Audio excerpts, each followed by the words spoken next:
Hello guys, welcome back to our channel. ఈరోజు మనతో ఉన్నారు సిఏ దుర్గాంజలి గారు. మ్యామ్తో మాట్లాడదాం. Hi ma'am. హాయ్ అండి. ఎవరైతే వాళ్ళు అసెట్స్ని అమ్ముతూ ఉంటారో, అమ్మినప్పుడు వచ్చే క్యాపిటల్ గెయిన్స్ ఉన్నాయి కదా, వాటి మీద పడే ట్యాక్స్ ఈ పర్సంటేజ్ కానీ వాటిలో కూడా చేంజెస్ వచ్చాయి అకార్డింగ్లీ నిన్న అనౌన్స్ చేసిన బడ్జెట్ 2024 ప్రకారం అని చెప్పేసి న్యూస్ వింటూ ఉన్నాము. ఇందులో ఎంతవరకు నిజం ఉందంటారు? నిజమే ఉందండి. యాక్చువల్గా మనకి capital gains tax, assets sale చేసినప్పుడు క్యాపిటల్ గెయిన్స్ ట్యాక్స్ వస్తుంది. Short term capital gain tax, long term capital gain tax, రెండిట్లో కూడా చేంజెస్ వచ్చాయి. ఇప్పుడు usually short term capital gain tax 15% ఉండేది, ఇప్పుడు 20% ఇంక్రీజ్ చేశారు. On equity shares, mutual funds, equity oriented funds, ఇవన్నీ లిస్టెడ్ వాటి మీద అనమాట.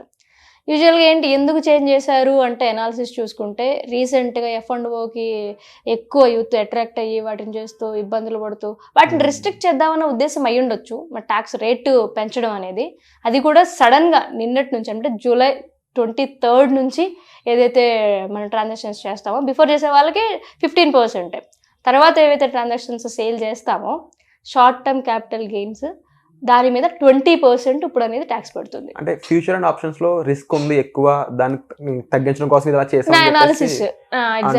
ఇది ఎంతవరకు నిజం? నా అనాలిసిస్ ప్రకారం అయితే అది తగ్గించడం కోసమే ఈ ట్యాక్స్ రేట్ పెంచుండొచ్చు, లేకపోతే ట్రాన్సాక్షన్స్ పెరుగుతున్నాయి కాబట్టి పెంచుండొచ్చు. పోనీ అదే అనుకుంటే long term capital gain tax కూడా 10% నుంచి 12.5% ఇంక్రీజ్ అయింది. 12.5%. అయితే ఇంకొకటి ఏంటి అంటే ఇక్కడ ఈ లాంగ్ టర్మ్ క్యాపిటల్ గెయిన్స్ అయితే ఉందో ఈ ఈక్విటీ షేర్స్, మ్యూచువల్ ఫండ్స్ ఇవి కాకుండా అదర్ అసెట్స్ అంటే ల్యాండ్, బిల్డింగ్ ఇవైతే ఉన్నాయో యూజువల్లీ ఇది వరకు ఇండెక్సేషన్ బెనిఫిట్ తీసుకునేవాళ్ళు. ఇండెక్సేషన్ బెనిఫిట్ అంటే ఏంటి, మనం ఎప్పుడో కొని ఉంటాం, 2000-2001లో కొన్నాం అనుకోండి, ఆ రోజు 100 రూపీ, ఈ రోజు 100 రూపీ వాల్యూ ఈక్వల్ కాదు కదా, రూపీ అనేది తగ్గుతూ వచ్చింది.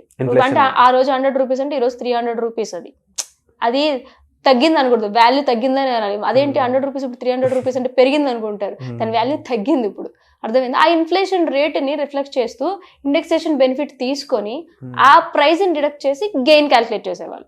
ఇప్పుడు అది అబాలిష్ చేశారు కంప్లీట్గా. 20% ట్యాక్స్ ఉండేది కరెక్టే, ఇప్పుడు 12.5% చేశారు. కానీ ఇండెక్సేషన్ బెనిఫిట్ తీసుకోవడానికి లేదు. అంటే సింపుల్గా చెప్తున్నాను మీకు, నేను 1 lakh బట్టి 2000లో ఒక అసెట్ కొన్నా, ఒక ల్యాండ్ కొన్నా అనుకోండి, ఇప్పుడు దాని ఇన్ఫ్లేషన్ రేట్ ఇంప్లై చేసి చూస్తే ఆ రోజు నేను కొన్న 3,25,000 ఫర్ ఎగ్జాంపుల్, అప్రాక్సిమేట్లీ ఒక 3,25,000 పెట్టి కొన్నట్టు అనమాట. ఇప్పుడు దాన్ని నేను 5 lakhs కమ్మాను అనుకోండి, 5 lakhs మైనస్ 3,25,000 చేసి రిమైనింగ్ అమౌంట్ క్యాపిటల్ గెయిన్ కింద క్యాల్కులేట్ చేసుకునే ఆప్షన్ ఉండేది ఈ బడ్జెట్ బిఫోర్ వరకు. ఇప్పుడు అది లేదు. 1 lakh అంటే 1 lakh, 5 lakh minus 1 lakh 4 lakhs, ఆ 4 lakh మీద 12.5%. ఓకే, అర్థమైందా? సో అంత నెట్ అసెట్కి వచ్చినప్పుడు 12.5 అనేది చాలా పెద్దదనే చెప్పాలి కదా. దెన్ ఇక్కడ అన్యాయం జరుగుతున్నట్టే కదా మరి. అన్యాయం అంటే ఎస్, ఆబ్వియస్లీ అది అనవసరం పెంచడం అనేది.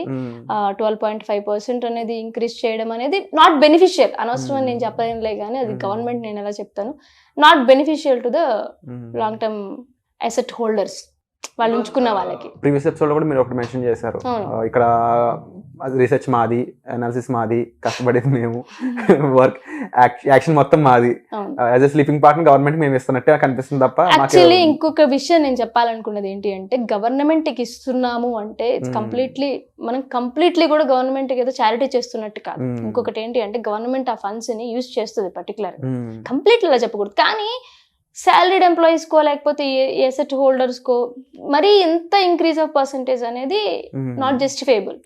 ట్యాక్స్ కట్టడం అనేది చాలా ఇంపార్టెంట్ అండి. ఎందుకు అంటే మనం ఈ ట్యాక్స్ కలెక్షన్ అయితే ఉంటుందో గవర్నమెంట్ వేరే సెక్టార్స్ మీద యూజ్ చేస్తూ ఉంటుంది.